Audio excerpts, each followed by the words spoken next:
तो दोस्तों, किशनगंज जिला के बहादुरगंज की यास्मीन सुसाइड केस के बारे में पिछले वीडियो में केडीबी लाइव के माध्यम से आपको बताया गया था कि यास्मीन पति की प्रताड़ना से तंग आकर के फांसी के फंदे से झूल करके अपनी जीवन लीला समाप्त कर ली थी। लेकिन अब इस केस में एक नया मोड़ सामने आया है। नया मोड़ यह है कि यास्मीन को पति द्वारा प्रताड़ित दहेज को लेकर किया जा रहा था। जी हाँ, दहेज की मांग पूरी नहीं होने की वजह से यास्मीन को पति द्वारा हर रोज मारा पीटा जाता था और भी किस्म किस्म की प्रताड़ित किया जाता था। जी हाँ, दहेज को लेकर।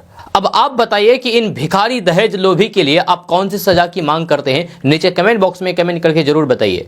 इन भिखारी के लिए तो मैं तो फांसी की सजा की मांग करता हूं। जी हाँ, हम इसको भिखारी बोल रहे हैं, लेकिन आपको बता दूं कि भिखारी भी इनसे 1000 गुना इज्जतदार होते हैं, क्योंकि भिखारी तो लोगों के घर घर जाकर के दूसरों के आगे हाथ फैला के भीख मांगा करते हैं और खाते हैं। इसके सिवा भिखारी कुछ भी नहीं करते हैं, कोई नुकसान नहीं पहुंचाते हैं।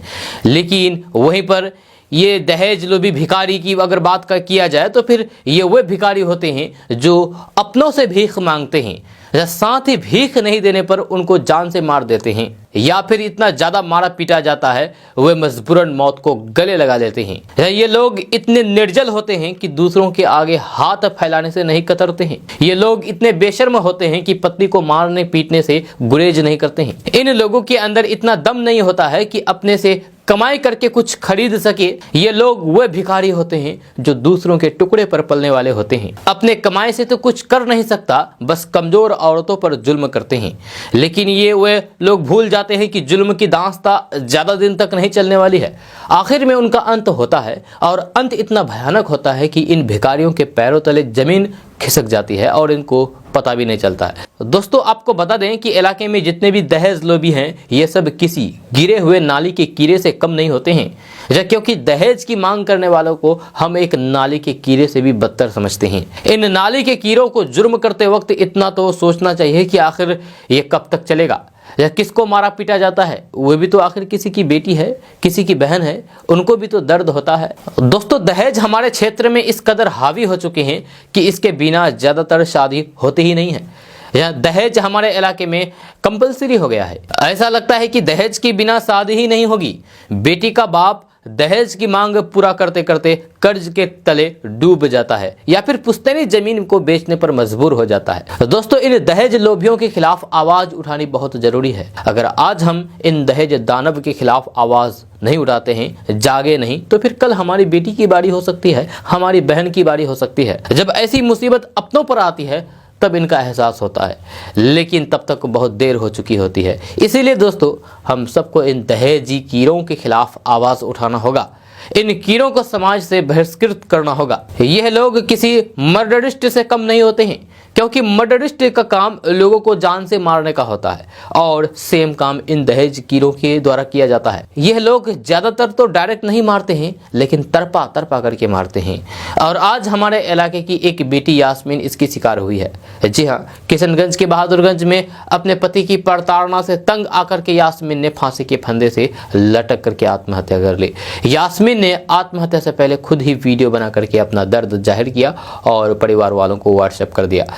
यास्मीन ने सुरजापुरी भाषा में रिकॉर्ड की गई 2.5 मिनट की इस वीडियो में बताया है कि उसका पति उसे किस प्रकार की यातनाएं दे रहा था।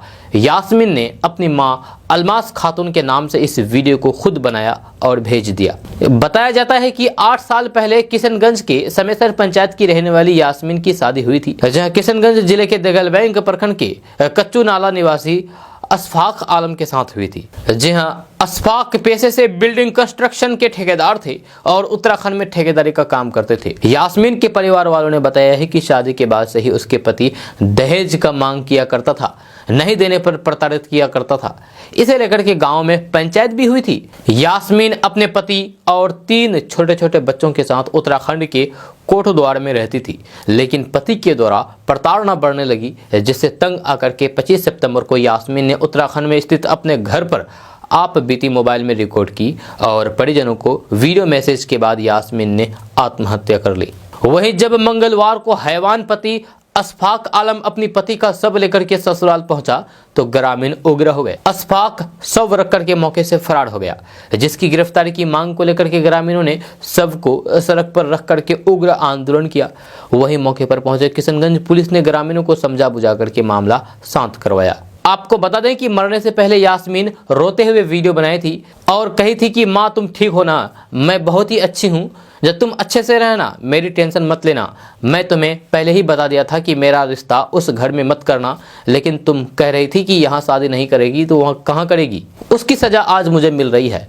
कल तक मेरे पति ने मेरे साथ जो भी बर्ताव किया था, यहाँ आकर मैं उसे भूल चुकी थी। मैं यहाँ आकर काफ़ी खुश थी, सोच रही थी कि आगे मुझे प्रताड़ित नहीं किया जाएगा, लेकिन मुझे फिर से प्रताड़ित किया जा रहा है।